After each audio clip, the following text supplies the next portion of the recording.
Bienvenue, mesdames et messieurs, vous êtes donc nombreux à nous suivre et vous nous suivez donc de partout. Et puis vous nous suivez dans l'ensemble de la République.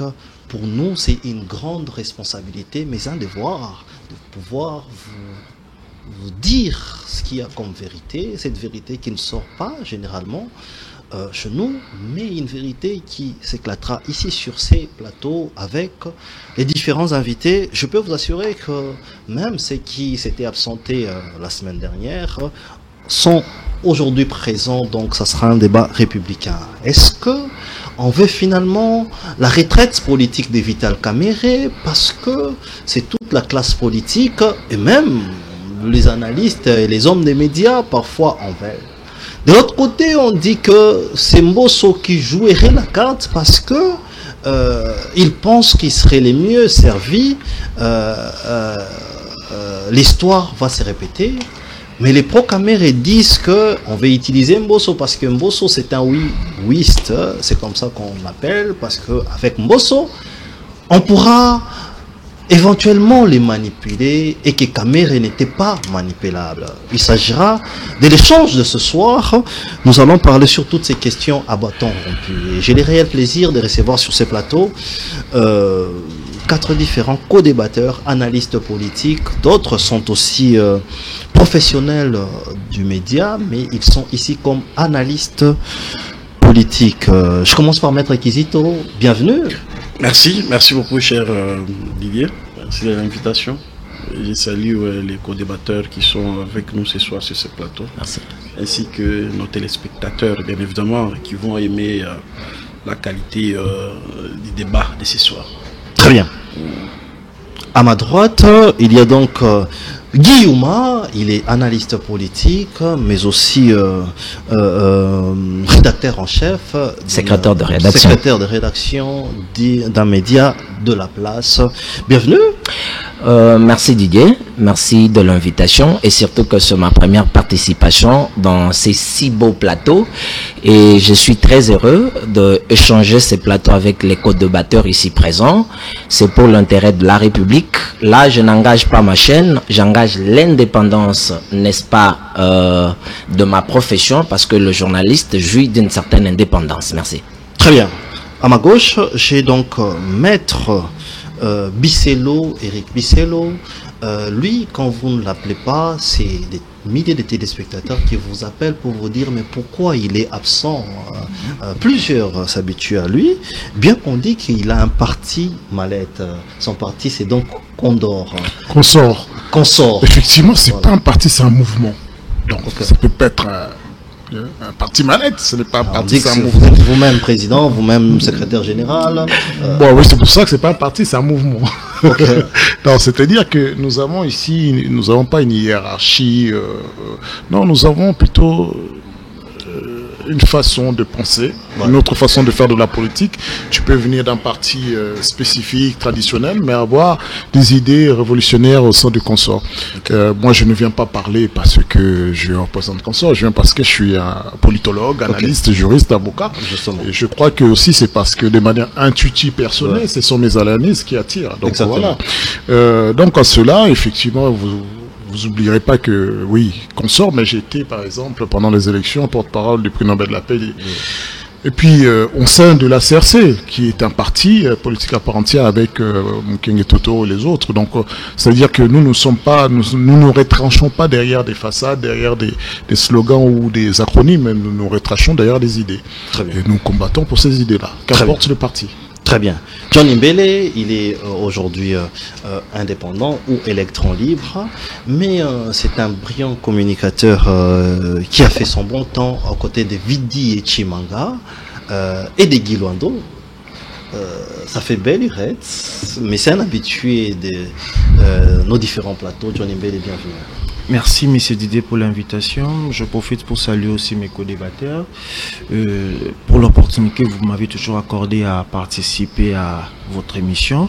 Merci beaucoup pour ça et surtout que mes anciens présidents, soit Guy Luando et puis Messieurs Vidi et Chimanga, je pense qu'ils se portent bien. Et voilà, nous sommes là, on continue à faire la politique. Merci beaucoup pour l'invitation. Très bien. Maître Kizito, on commence donc par vous. Finalement, les députés ne veulent plus de Vital Kamerhe. Première question, c'est quoi les plus grands péchés et que reproche-t-on à Vital Kamerhe?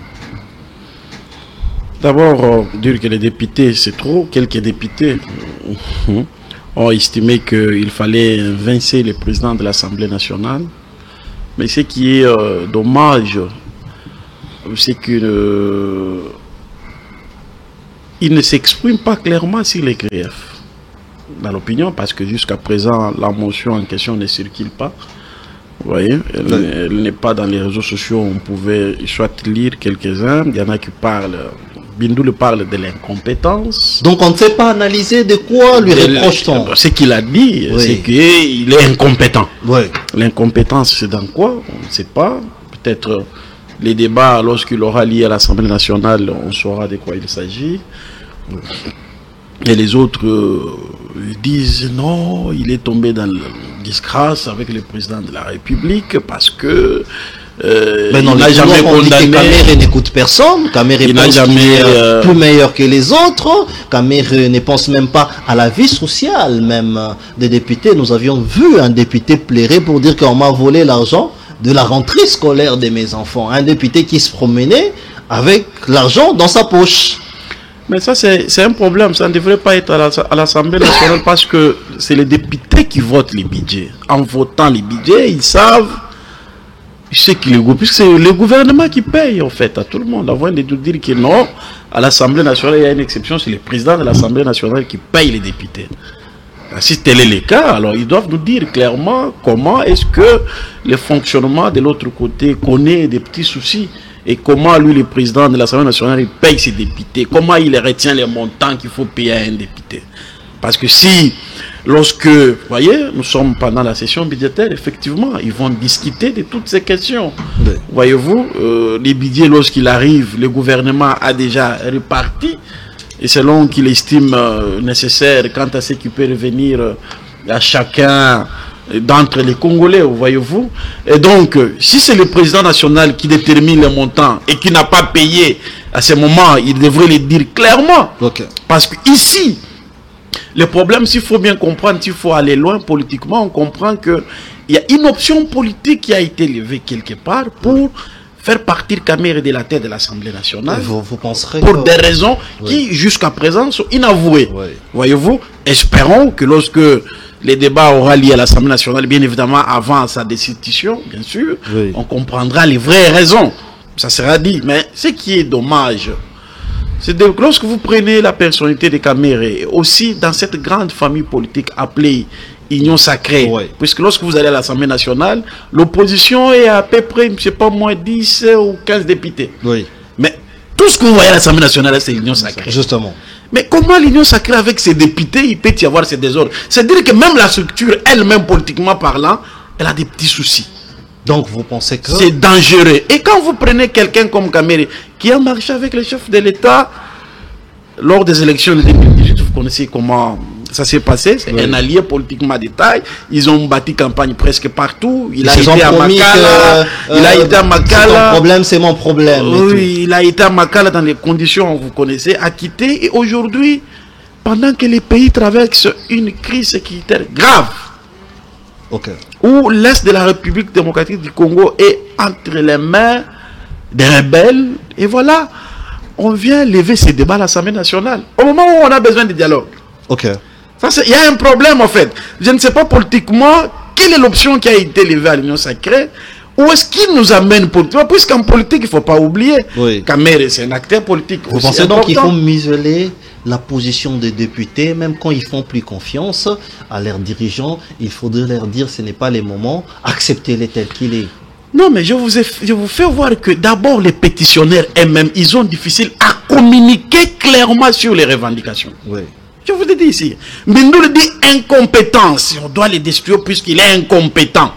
En quoi est-ce qu'il est incompétent? Il y a eu 2 ou 3 députés qui sont passés chez votre confrère Israël Mutombo qui ont essayé de parler. Non, il y a des motions qui arrivent là-bas, ils ne l'alignent pas. Il y a pas de contrôle.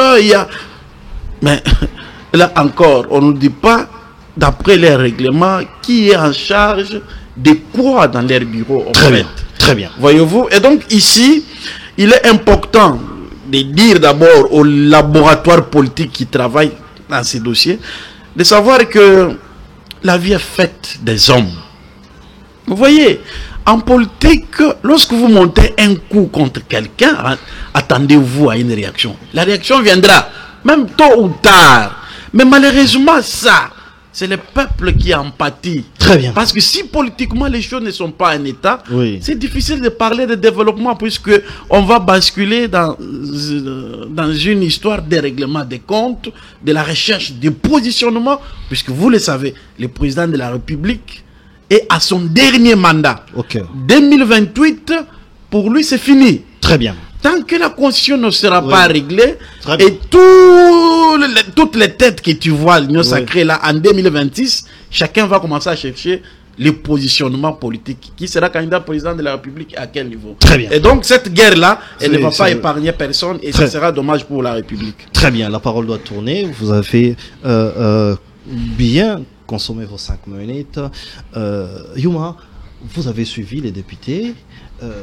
Que reproche-t-on à Vital Kamerhe aujourd'hui? Qu'est-ce que nous pouvons retenir? Qu'a-t-il fait, lui, Kamerhe, monsieur les pacificateurs, jusqu'à aller demander pardon pendant que Maître Kizito dit que de quoi reproche-t-on Vital Kamerhe, mais lui-même a avoué, on dit que demander pardon, c'est passer aux aveux.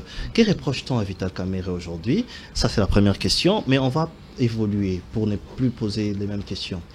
Est-ce que cette démarche parlementaire n'empiète pas ou n'amène pas l'éclatement de l'Union sacrée? Didier, Vous avez aussi 5 minutes. Didier, merci déjà pour la question. Je pense que la démarche amorcée par les pétitionnaires ou soit le député, c'est une démarche parlementaire, un jeu démocratique. On ne sait pas condamner cela du moment où il est reconnu au député de pouvoir initier une pétition à tout moment, mais la question qu'il faudra se poser, ou c'est sur quoi on est plutôt appelé à s'interroger, c'est autour de raisons qui motiveraient cette pétition ou cette démarche amorcée par le député. C'est la question qu'on doit se poser. Mais déjà entendre, je rejoins le co-débatteur, c'est lui qui m'a précédé. Maître Kizito. Maître Kizito, Oui. entendre le pétitionnaire jusqu'à la preuve du contraire, ces derniers n'arrivent pas à nous présenter le vrai problème.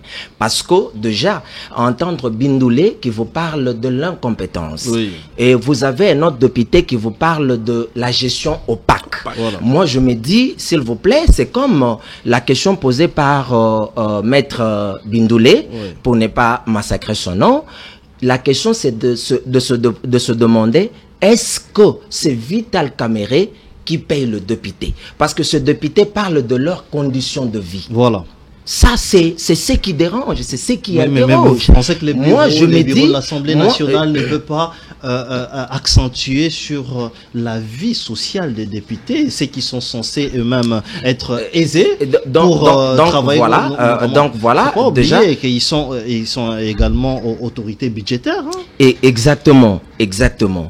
Donc, c'est sur quoi, moi, en tant qu'observateur de la société et observateur politique, Oui. c'est de revenir à ce que j'étais en train de dire tantôt. Le député, dans leur démarche, ils ont le plein droit de le faire.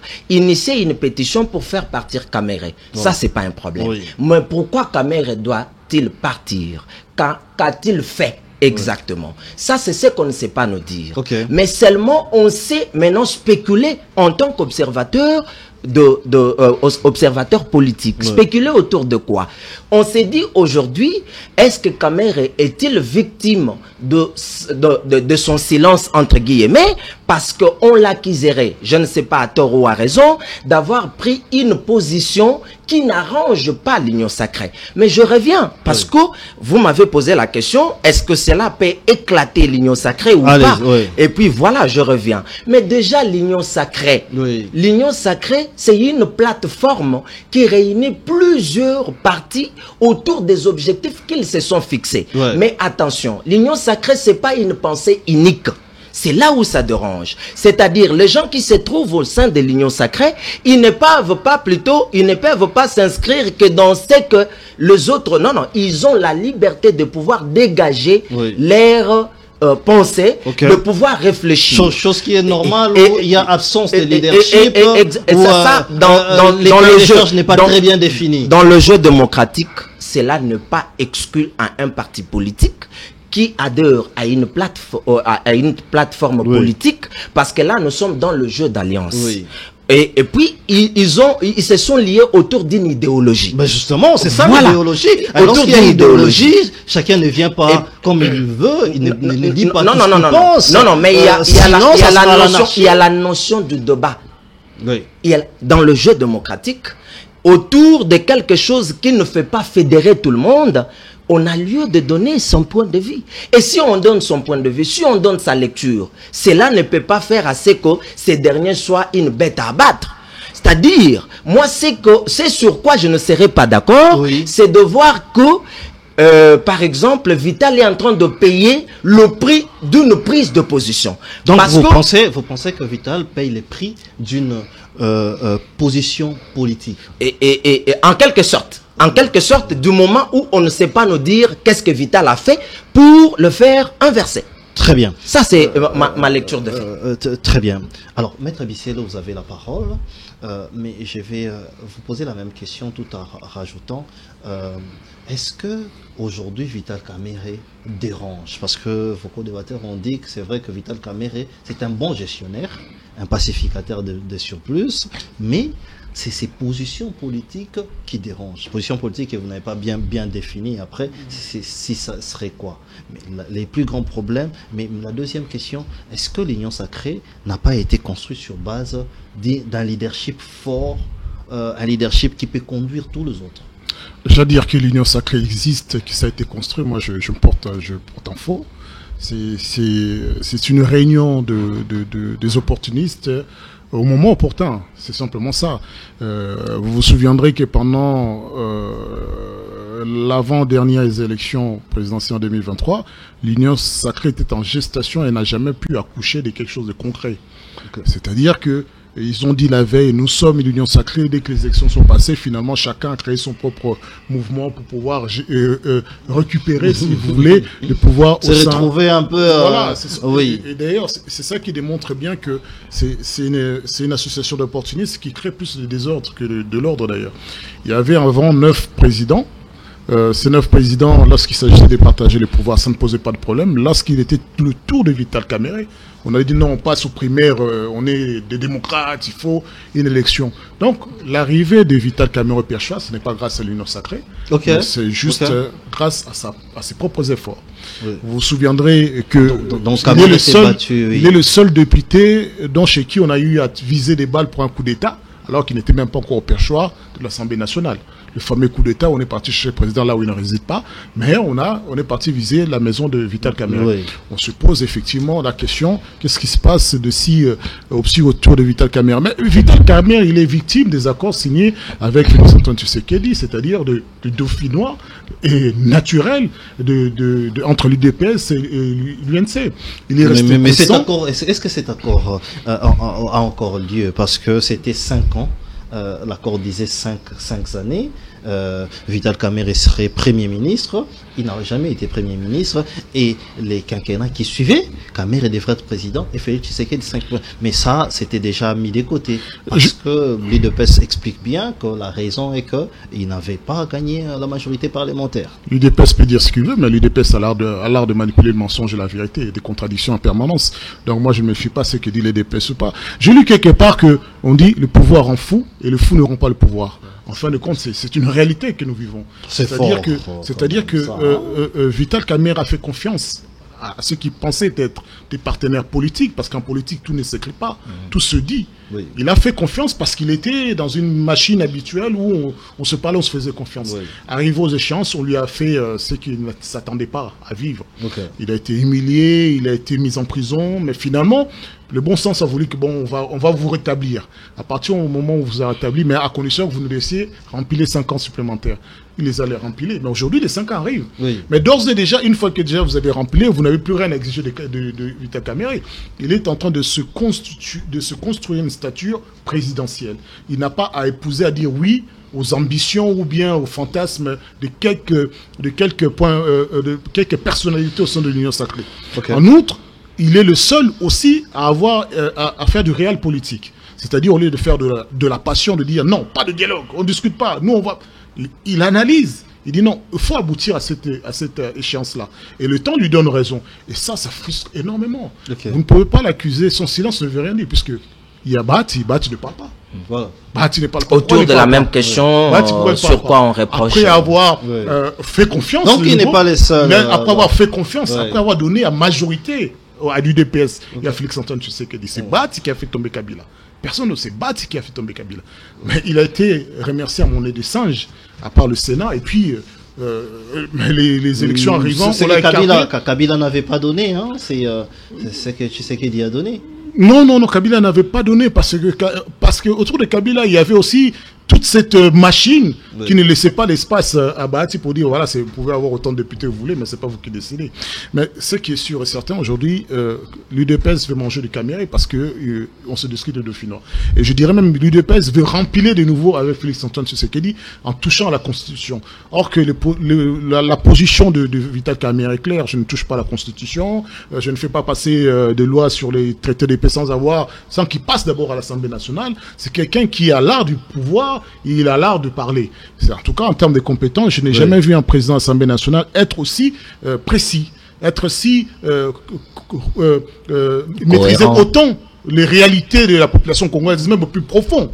Il a même été plus pédagogue que certains ministres qui passaient sur leur Vital Kamerhe. Oui. Donc la compétence, je laisse aux autres. Hein. Ils ont qu'à chercher la petite bête. On peut dire c'est un bon speaker. Il écrit l'histoire parce qu'il n'a pas su se démarquer quand il était vice-premier ministre en charge de l'économie. Hein.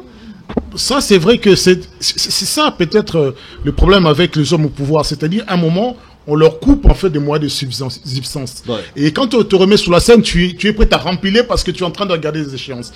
Et moi, j'appelle ça un régime de kleptocrates. Hein. Donc, la kleptocratie est un moyen de fonctionner. Vital Kamerhe, s'il a mis la main à la pâte, mais personne ne fait autre chose que ce qu'il fait. Et il sait qu'il aura besoin de l'argent pour aller en 2028. Sans argent, vous ne ferez pas tête à cette opposition armée, vous ne ferez pas tête à la Cinco, vous ne ferez pas tête à cette majorité, malgré qu'elle paraît chancelante. Mais on sait bien que la majorité présidentielle actuellement est construite de manière tout à fait, j'allais dire, amateur, parce que ce sont de nouveaux députés qui sont entrés, de nouveaux riches qu'on a créés. Ces riches-là, mais ne sont pas des stratèges politiques. Très bien. Vous avez dépassé d'1 minute. On va faire l'équilibre et on va voir comment on va donner aussi aux autres les mêmes temps d'antenne. Jean Imbele, Vital Kamerhe dérange dans l'Union sacrée pendant qu'il faut de l'unité, parce qu'il faut une plateforme politique forte. Qu'est-ce qui se passerait? Est-ce que Kamerhe dérange tellement? Est-ce que nous allons vers l'éclatement de l'Union sacrée? Qu'est-ce que vous reprochez à Kamerhe? Merci, M. Didier. Moi, je ne reproche rien à Kamerhe. La nature accorde sa faveur aux esprits avertis. Et Kamerhe est un esprit averti. L'homme qui sait anticiper les choses, qui maîtrise au moins la situation, mon co-débatteur vient de le dire ici. Donc Vital Kamerhe dérange parce que Vital Kamerhe est intelligent, parce que Vital Kamerhe est capable de dire la vérité. C'est par là où les autres sont de oui et d'amen, tandis que Vital Kamerhe n'est pas oui et il ne dit pas amen à tout moment. Donc il remet les choses à sa place. Et voilà pourquoi on veut invincer Vital Kamerhe, pour au moins penser à changer la constitution. Vous savez bien que le président de la République nous avait dit que c'était cette année qu'il devait nommer une commission multidisciplinaire qui devait statuer pour le changement de la constitution. Et je pense que le plan pour cette multidisciplinaire, il a dit, mais vous vous rappelez même au Congrès de l'Union sacrée, le président a dit que l'initiative du dialogue viendra de lui. Et je pense que l'initiative qui viendra de lui, c'est cette initiative qui va nous amener au changement de la constitution. Vous vous rappelez même le Congrès de l'Union sacrée, c'est un congrès qui s'est fait le Mbataki, qui aujourd'hui représente plus que les institutions du pays. Vous vous rappelez, lorsque le président Kamere a reçu l'ambassadeur, que le ministre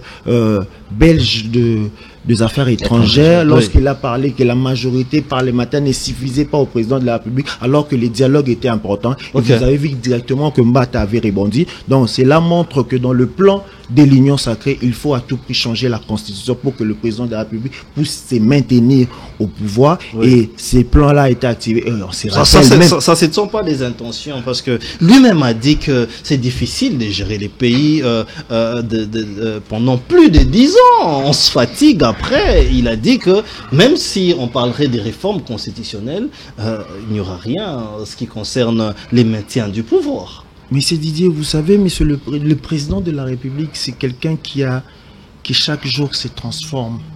Aujourd'hui, il peut dire oui, demain, il va dire non. Vous êtes toujours à l'Union sacrée? Je suis dans... Moi, je suis pas du genre à consommer des bêtises. Donc, vous êtes à l'Union sacrée, vous dites que le président de la République... Le président lui-même a dit, je ne comprends pas le genre qui frappé par le chômage et toutes sortes de calamités, chante à notre gorge alors qu'il devait nous exiger plus, comme c'est le cas à l'Occident. Donc, j'ai le devoir et l'obligation d'exiger plus au président de la République. Parce que nous manquons de l'eau, nous manquons de l'électricité, on manque plus le transport. D'ailleurs, lui-même, il a failli perdre sa vie à cause du transport qu'on a l'habitude de parler chaque jour, que les transports en République démocratique du Congo causent problème. Donc, le président de la République a l'obligation de servir la population. Et quand le président ne le fait pas, moi, je ne viendrai jamais acclamer ou applaudir le président de la République. Mais vous faites quoi à l'Union sacrée? Parce que lorsque vous dites ça, vous n'êtes pas d'accord avec votre même politique. Choisissez un autre courant politique pour bien, où vous avez peur d'être dans l'opposition. D'abord, l'opposition, c'est l'état d'esprit. Oui. Et moi, mon état d'esprit me dit de dire la vérité. Donc, je ne peux pas aller à l'opposition. Parce que là, si j'ai pas de bonnes choses, mais dans votre propre famille politique, vous avez le choix d'y entrer et de sortir quand vous voulez. Il faut dire la vérité au peuple, parce que le peuple en a besoin. Et nous sommes à l'Union sacrée pour organiser le jeu. Parce que l'objectif de l'Union sacrée était pour ça, servir le peuple, et non pour s'y servir, et non pour de postes. Donc, voilà pourquoi je demeure à l'Union sacrée, et j'ai dit à mes frères de l'Union sacrée, surtout au président de la République, ils doivent au moins respecter la loi mère, la constitution, et ils doivent travailler pour le peuple et puis finir ces années et partir, laisser quelqu'un d'autre venir. Je me rappelle même le président a dit, parmi le destin de Dieu, il s'est convenu avec Moïse Katumbi, et si le destin décidait à ce qu'il devienne président, il va devenir président. Donc en 2029, je pense que le destin de Dieu appartient à une autre personne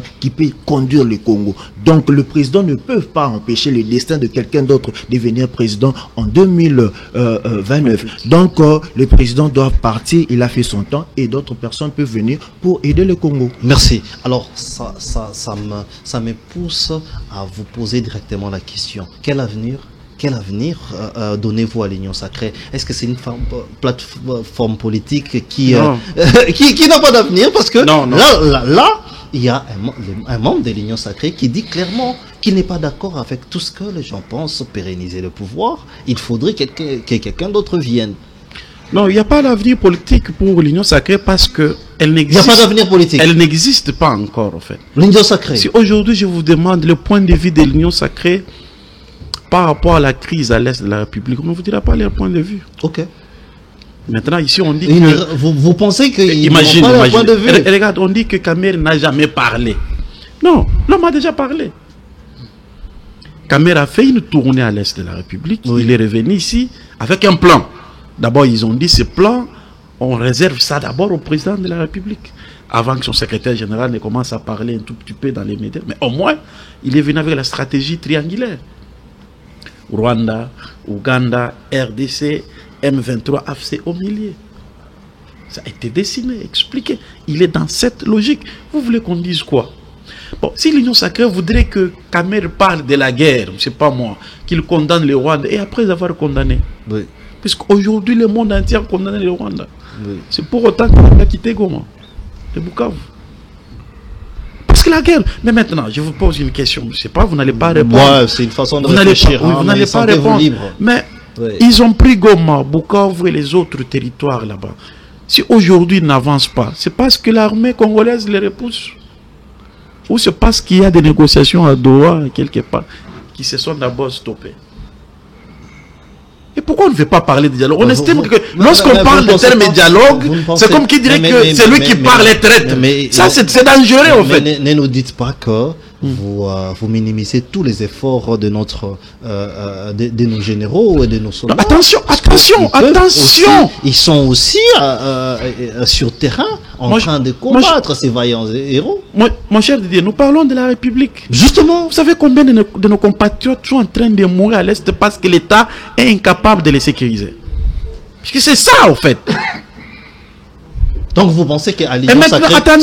Attendez. Rentrons dans le débat. Vous pensez que dans l'Union sacrée, il n'y a pas débat, des questions sérieuses sur la République? Je vous ai posé la question politiquement en tant que structure Union sacrée. Oui. Quel est le point de vue qu'ils ont par rapport à la guerre à l'Est de la République? Très bien. Parce que c'est le gouvernement, je n'ai pas encore fini. Il y a beaucoup de choses à dire là-dessus. Rapidement. C'est très important parce que c'est l'Union sacrée qui dirige les pays maintenant. Oui, mais rapidement. Parce que si le pays va chuter demain, si demain nous n'avons pas une porte de sortie, c'est-à-dire que c'est l'Union sacrée en fait, on doit la rendre responsable. En réalité, c'est cela. Si l'Union sacrée en tant que structure politique n'a pas un point de vue, oui. Vous voulez qu'on dise quoi? Parce que c'est le gouvernement qui est en train de tâtonner. D'abord, le gouvernement tâtonne. On vous parle de Rwanda, mais on n'a jamais déclaré la guerre au Rwanda. Nous sommes là. Bon, on commence à rester comme pour chercher qui tuer, qui avec le président qui ne sait pas qui jouerait double face. On juge quelqu'un par rapport à attitude. Ouais, c'est ce qu'on parle même de Kamel. Son attitude, son comportement. Quand il dit qu'il a demandé pardon, il était clair. Si vous avez jugé que mon attitude à un certain moment, mon comportement... Mais parce que vous dites que Kamere est un saint, pendant que lui-même, Vital Kamere, a reconnu... L'homme m'a parlé, il a dit que la guerre, nous l'avons menée parce qu'ils étaient à Bunagana. Voilà. Ils ont fait longtemps, le président de la République, je me rappelle bien, il était, c'est pas moi, en France. Il a même dit que la force qui viendrait, c'est pas moi, de Sadek ou quoi, lorsqu'ils vont entrer par Bunagana, ils vont ouvrir les feux et ça sera fini. Très bien. Mais ce n'est jamais arrivé, en fait. Et donc, c'est très important de savoir que l'Union sacrée, politiquement, l'Union sacrée doit éviter de cette politique-là de tuer les étoiles. Parce que les étoiles, nous en avons besoin pour la République. Très bien. Ne prenez pas nos étoiles qui montent pour... Pardon. Non, là je prends tout le monde. Je prends tout le monde. Parce que c'est cela le problème. Regarde bien. On est en train de rendre le président de la République fort. Tout le monde, regarde bien. Oui. On ne parle plus des institutions, on parle que du président de la République. Très bien. Alors que la Constitution parle d'autre chose. C'est dire que là où nous allons, ils sont en train d'emmener le président de la République à être déclaré publiquement dictateur. Très bien. Alors que nous sommes dans un pays de séparation des pouvoirs. Et donc l'Union sacrée n'est que président de la République. Quand Kabouya parle de l'IDPS, président de la République. Quand l'autre parle, président de la République. Et maintenant, c'est quoi le problème? On prend tous les politiques, on les étouffe, on est en train de susciter les faibles, les technocrates. On a parlé des autres. Ce sont eux maintenant qui dirigent. Vous prenez cette histoire comme l'Union sacrée là, l'Embemba là qui fait le petit jet, petit malin calmement. Vous pensez qu'il est d'accord avec ce qui se passe? Il attend le bon moment pour rebondir. Ne vous en faites pas. Il n'est pas l'éclatement, au lieu de parler de l'avenir, l'éclatement de l'Union sacrée à la porte. Et la porte est en train d'être ouverte par ce qui se passe à l'Assemblée nationale. Yuma, vous avez 2 minutes aussi. Quel avenir pour l'Union sacrée? Première question. Mais nous allons réfléchir. Aujourd'hui, est-ce que les actions menées par l'Union sacrée définissent que même la naissance de cette plateforme politique n'a pas été très bien réfléchie, ou encore il faudrait modifier, apporter quelques corrections? Quelles sont ces corrections? Avant de rencontrer directement ta question, j'aimerais ici rappeler une pensée de Abraham Lincoln. L'Américain dit ce qui suit. Un homme d'État pense aux générations futures. Oui. Cependant, un homme politique pense aux prochaines élections.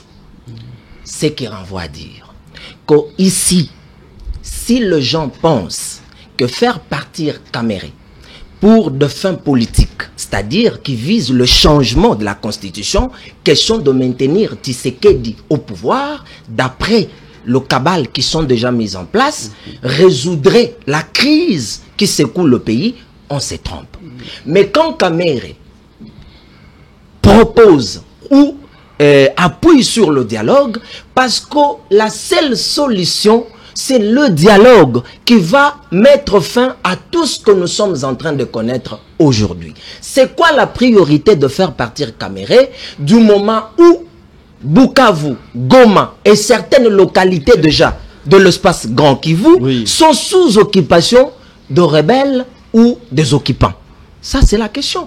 C'est ce qui devait être la priorité des priorités pour l'union sacrée. Au lieu de s'attarder sur des histoires qui n'apporteraient rien, par contre, qui vont encore empirer la situation. Très bien. Moi, je me dis, quand vous parlez de l'union sacrée en tant que structure, je me dis c'est une structure qui est assise sur un vide. Très bien. Alors, permettez-moi, il faudrait que les gens comprennent. Le vide, c'est quoi? Parce que cette structure, rapidement. Exactement, je suis en train de jeter. Cette structure est assise sur le vide du moment où il n'y a pas un idéal. Je le dis que l'union sacrée n'a pas un idéal. Ils ont une charte, caméraman. Ok, je reviens pour te dire, je reviens pour te dire,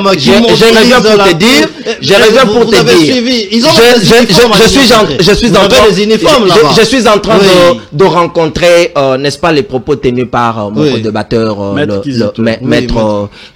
ils ont des uniformes s'il vous plaît, il a dit quelque chose. Vous savez, je pense que c'est Socrate qui l'a dit. Allez-y.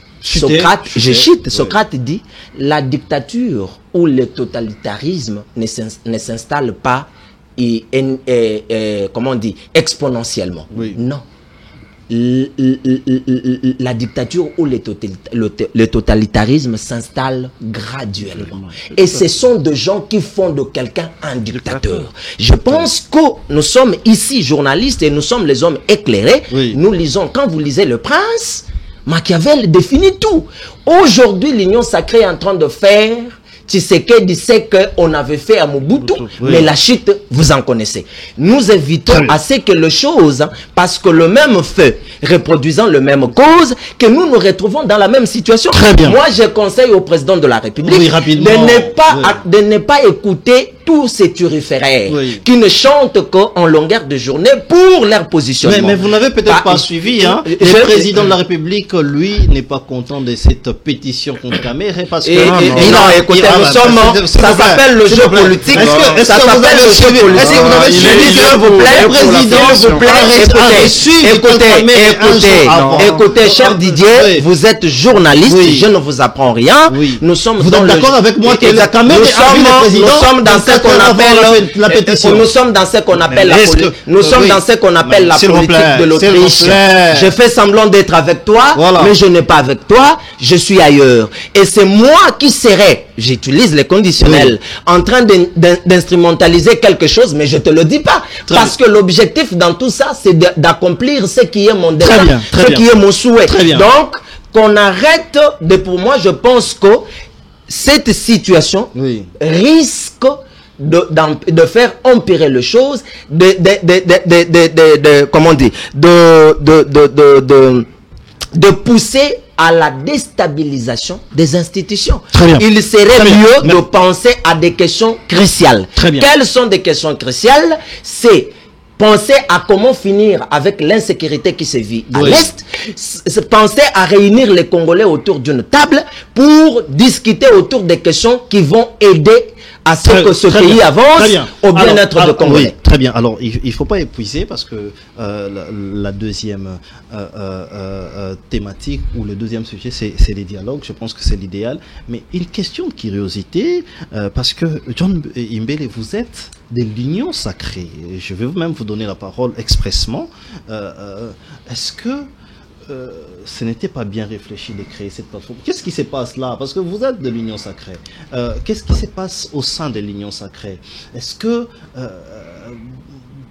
parce que là, les gens disent que non seulement que vous entendez pas, on l'a vu avec Vital Caméré, il ne s'est pas en aucune fois appuyé sur sa plateforme politique pour le soutenir. Qu'est-ce qui se passe? Est-ce que c'est une plateforme qui ne vaut pas la peine d'être appelée plateforme politique?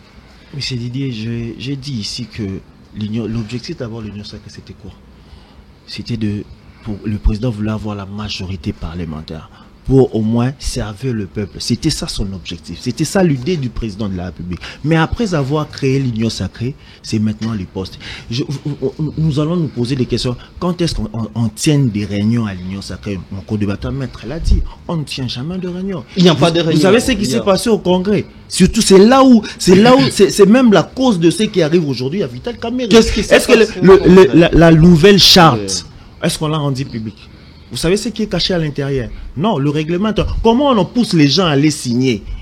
Beaucoup de gens hésitent pour aller signer parce que dans ces chartes-là, on veut faire. On a vu Vital Kamerhe. On veut faire le Tshisekedi, le dieu de la République démocratique du Congo. Donc les souverains pensaient tant que mon co-débatteur vient de m'accompagner. Donc l'Union sacrée était là juste pour le poste, pour se maintenir au pouvoir, pour voler l'argent de l'État.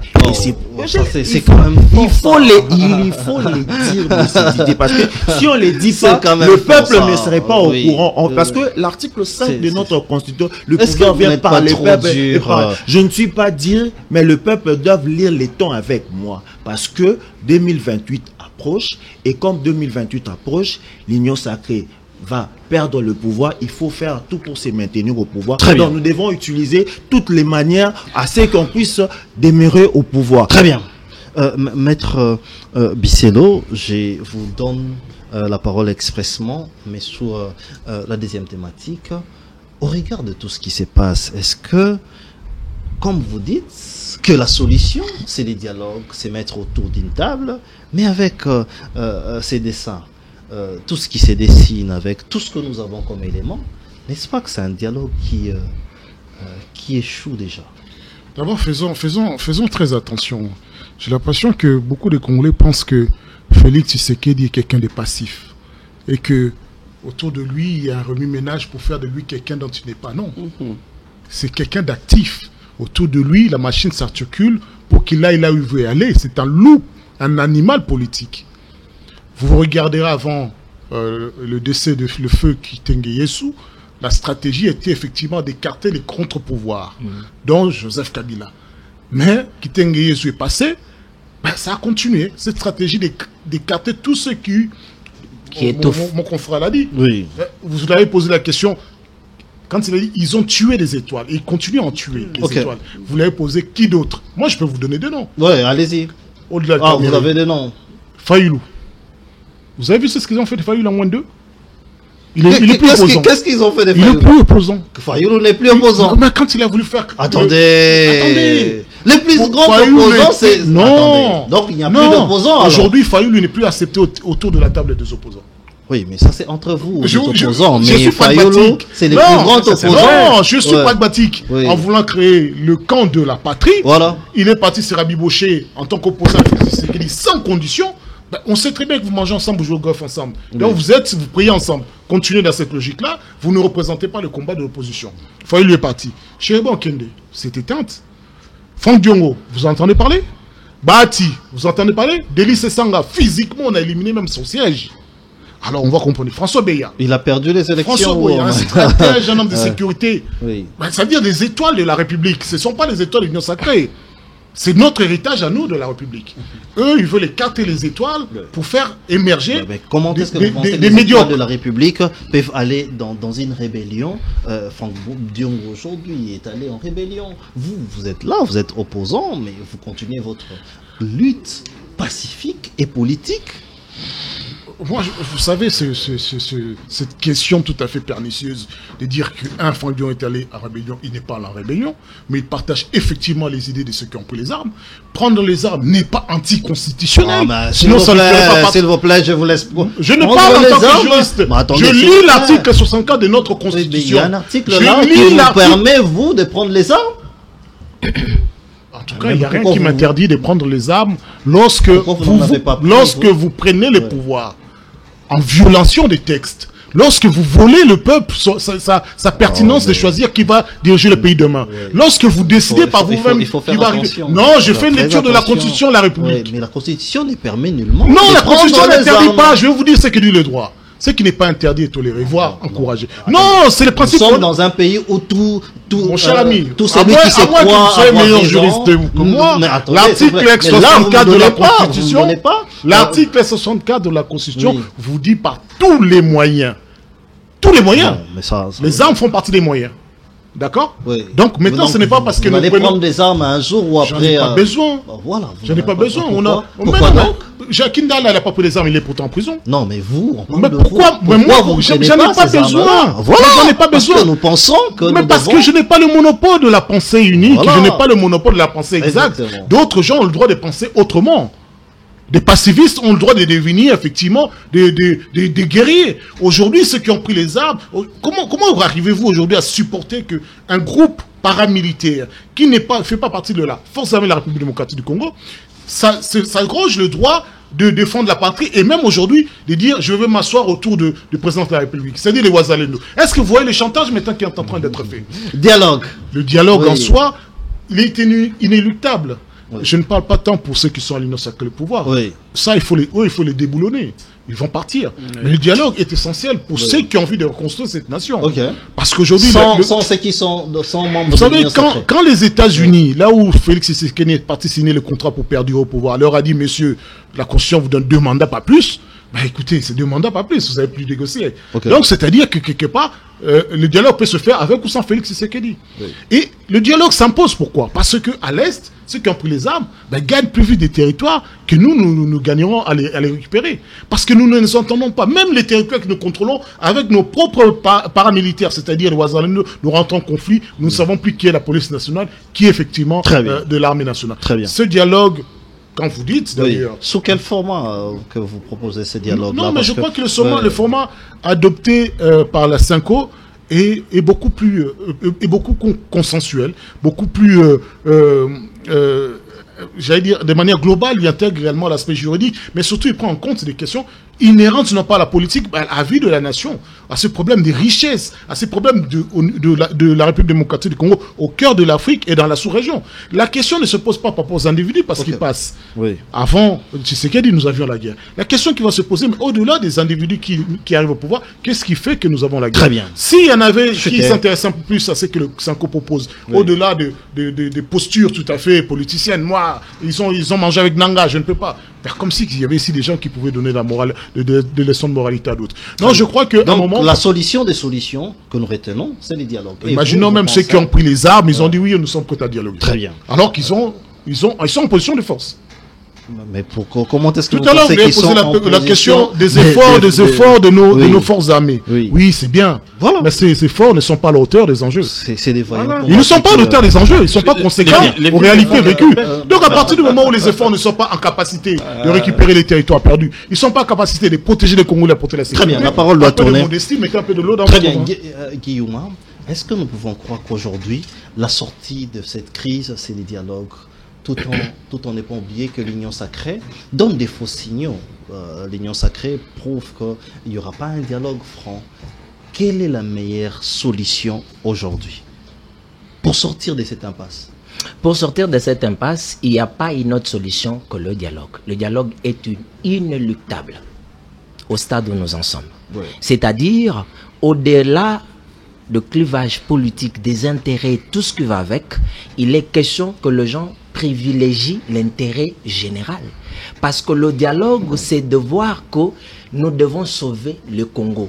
Aujourd'hui, on ne parle pas de gens qui sont dans des zones occupées. Ces gens-là meurent par milliers.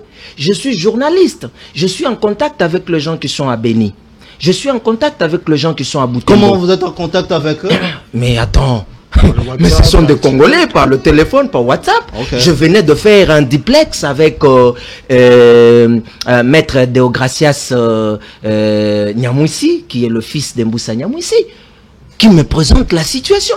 Ici à Kinshasa, les gens sont en train... Comment en tant que journaliste, vous allez analyser cette situation lorsque vous n'avez pas filtré l'information? Il ne suffit pas qu'on vous dise pourquoi. Non mais s'il vous plaît, je pense que vous et moi, il y a des notions qu'on ne peut pas se rappeler. Quand vous lisez à André Londres, qui est le père fondateur du journalisme appelé le journalisme d'investigation, d'enquête, il vous dit, un journaliste, c'est celui qui est en contact. on est en contact avec le fait. Oui. C'est celui-là qui, c'est-à-dire, qui te donne le fait.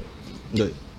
Je contacte quelqu'un qui est sur terrain, je suis à Kinshasa. Vous faites quoi de cette information pendant les traitements de l'information? Parce qu'il ne suffit pas qu'on vous dise que c'est noir et que c'est noir. Non, mais le contraire serait quoi? Parce que, écoutez, s'il vous plaît, cher Didier, ne soyons pas ici en train de verbaliser en vie d'éloquent. Les téléspectateurs qui nous suivent, ils ont intérêt à déceler de nous ce que nous disons de concret, de vrai. Moi, je vous dis que la situation, au moment où on se parle, à l'Est, va toujours de mal en pire. Vous ne me direz pas le contraire. Et aucun membre de l'Union sacrée ne me dira le contraire. Je ne dis pas le contraire. Donc voilà, c'est pour vous dire quoi. Voilà pourquoi je vous dis, s'il vous plaît, voilà pourquoi je vous dis, au-delà des efforts qui sont déjà fournis par nos voyants soldats, nos FARDC, mais la solution à la crise qui assaille, qui secoue notre pays, c'est le dialogue. Sous quel format? Non, mais le format qui fait appel à tout le monde. C'est-à-dire l'opposition armée, l'opposition non armée, la société civile. Initiée par la Cinco. Mais écoutez, non, s'il vous plaît. Il faudrait faire, s'il vous plaît. Permettez-moi. La parole doit tourner. Non, s'il vous plaît. Tu as suscité quelque chose qui nécessite. Écoutez, s'il vous plaît. S'il vous plaît, laisse-moi chuter. Non, mais ça n'aura pas tout le sens si vous me coupez sans pour autant que je ne chute. C'est-à-dire ma phrase n'a pas été achevée. Écoutez, la Cinco doit conduire, exactement, doit conduire selon que le souhaitent la plupart des Congolais, le dialogue tant entendu ou tant souhaité, mais sous l'initiative du président de la République qui est le garant. Donc là, je ne me dois pas, en tout cas, je ne peux pas me permettre du président. Exactement. Oui, et puis la Cinco n'a jamais fait le contraire. La Cinco s'inscrit dans cette logique. Laissez-moi la police des débats. Vous en avez, mais c'est moi qui. Très bien. On dit la même chose, hein. Vous avez dit sous l'égide du président de la République, voilà, qui doit initier, et la Cinco doit prendre, n'est-ce pas... Maître Kizito, nous allons continuer dans ces sens-là. Est-ce que vous pensez que c'est la Cinco qui doit prendre la relève pendant que il y a, par exemple, l'évêque général de Dokamba qui dit que la feuille de route n'est pas convaincante. Il y a beaucoup de points. Il y a même l'autre classe politique qui dit comment vous pouvez vous dire que vous êtes impartial plutôt, pendant que vous êtes soudoyé, ou soit vous recevez des dons, comme on l'a dit, par ceux qui nous agressent. Merci beaucoup, mais il faut qu'on se comprenne sur un point. Parce qu'au départ, nous sommes partis avec l'option militaire. Il faut qu'on se regarde en face. Est-ce qu'avec l'option militaire, nous avançons ou nous reculons? Si on répond à la question, on évolue. On a dit, diplomatiquement, on peut évoluer. Est-ce qu'aujourd'hui, la diplomatie agissante qu'on a parlé a-t-elle amené les résultats qu'il faut pour ramener la paix dans notre pays, libérer l'Est de la République? Excuse-moi, mes confrères. Les signatures entre Félix Tshisekedi et Paul Kagame devaient avoir lieu. Est-ce que ça a eu lieu? Oui. Dans l'entretemps, Donald Trump ne cesse de chanter qu'il a... Et donc c'est cela le problème. On veut les tuer pour rien, en fait. On enlève pour rien. C'est fort, ça, qui veut les tuer? Ce pays nous appartient. Et regarde, nous avons... Tu sais, lorsque Lumumba est mort, Lumumba avait presque notre âge. Peut-être la jeunesse de l'époque ne comprenait rien, en fait. Les gens ont été emportés par des vieux qui jouent avec les calculs. Et ici, si vous regardez bien, les présidents de la République, ou si pas lui-même, ceux qui l'entourent, ils sont en train de travailler par rapport à après 2028. Soit il faut les maintenir au pouvoir. Ils ne travaillent pas pour résoudre le problème qui est là. Voyez-vous, ils ont d'autres agendas pour l'instant. Ce qui est dangereux. J'arrive. En fait. Lorsqu'on constate que militairement, on échoue, diplomatiquement on échoue, et donc nous devons parler des dialogues. Le président de la République dit lui-même, le dialogue doit être à sa propre initiative. C'est bon, mais quand? Il attend que tout le monde de l'Est puisse mourir ou qu'on puisse conquérir tout l'espace de l'Est pour finalement convoquer le dialogue. Parce qu'ils étaient à Bunagana. Est-ce que c'est le moment? Pardon, ils étaient à Bunagana, ils ont fait plus d'une année. Vous ne savez pas ce qui se passe à Goma. À Goma, c'est plusieurs milliards et des milliards qui sont partis. Parce que l'arsenal militaire qui est à Goma, Oui. puisque le président, rappelez-vous, lors de la campagne, il a dit que je suis, nous sommes à même d'allumer le feu d'ici chez nous. Oui, oui. Pourquoi? Parce qu'il savait J'ai qu'il y été avait à Goma, je une base connais de arrière. quoi. Je peux confirmer. Oui. Pardon, c'est très important. Oui, Les temps là, c'est fini. Permettez que je vous relance des Oui, points il faut par qu'on en parle parce que le laboratoire politique qui travaille actuellement, 2 minutes. ils comprennent pas que Mobutu est parti. Joseph Kabila est venu, il a commencé à tergiverser, mais après tout, il est parti. Mais les conditions qui ont poussé à ce qu'il parte, voyez-vous, aujourd'hui, il est en train de faire les tours de l'Afrique. Il est devenu un peuple nomade, en fait. Donc, il ne faut pas que ceci arrive. Au président de un peuple nomade. Mais aujourd'hui, vous pouvez me dire dans quel pays il réside. Il est tantôt au Sénégal, tantôt Zambie, tantôt Rwanda, tantôt Goma, tantôt ceci. Et ça, c'est pas digne pour quelqu'un qui a dirigé un État comme le nôtre de se retrouver en train d'errer gauche-droite. Pourquoi? Parce que lorsqu'on parlait depuis 2015 avec la loi sur le recensement, attention, monsieur, prépare ton dauphin. Le président de la République doit maintenant travailler sur son dauphin. Il ne doit pas travailler sur les calculs personnels. Même ceux qui travaillent pour lui, là, ils ont besoin juste d'argent, en fait, puisqu'ils se trompent. Même changer la constitution, ça ne sera pas un gâteau. Ça ne sera pas un gâteau. Il faut qu'on le dise, pardon. Je n'ai pas répondu à la question, mon cher Didier. C'est très important, les villages ici. Il est très important. 30 secondes. Même ceux qui travaillent pour, je ne sais pas, soi-disant changement de la constitution, ça ne sera pas un gâteau qu'on va offrir. Ça, c'est un acte éminemment politique. Puis si on gère encore mal cette question de changement, on ne sait pas réunir toutes les têtes pensantes, toute la classe politique autour, ça ne passera pas. Il y aura mort d'homme. Regardez-vous, depuis 2011, lorsque Kabila prend son deuxième mandat, jusqu'en 2016, il n'a pas bien gouverné. Et regarde Tshisekedi depuis qu'il a pris ce deuxième mandat, de 2023 jusqu'à ce jour. Ne gouverne pas. Et donc, c'est si pour parler maintenant de dialogue. Qui est convoqué? Je réponds à la question, s'il te plaît. C'est de l'actualité, papa. Qui? Est-ce que nous, là, si nous estimons qu'il faut trouver la suite, qui convoque? Ça n'a rien à voir. Le problème, c'est les cahiers de charges, en fait. Qu'il s'agisse de mon prophète, Dodo Kamba, qu'il s'agisse de Jolé, qu'il s'agisse de qui. Mais il faut que la feuille de route soit claire. Pourvu que les Congolais se retrouvent autour d'une table qui peut... Mon cher, regarde, on était ici avec Nanga. Mais je pense que la feuille de route a été présentée à la presse par la Cinco. La feuille de route, il était même question d'aller déposer cette feuille de route auprès du président de la République. Ce n'est pas question de fermer. Parce que ce qui est dangereux, c'est quoi? Nous étions avec Nanga ici à Kinshasa pendant que l'Est était en train d'être conquis. C'est-à-dire, les systèmes de l'Est, vous pouvez terminer avec Nanga, même militairement parlant. Pardon. S'il vous plaît, vous avez épuisé votre quelqu'un d'autre va venir entrer dans les systèmes et ça sera terrible. Très merci. Donc il faut dialoguer. La parole doit tourner. Les dialogues, sous quel format? Mais monsieur Didier, la Cinco a déjà dévoilé son format.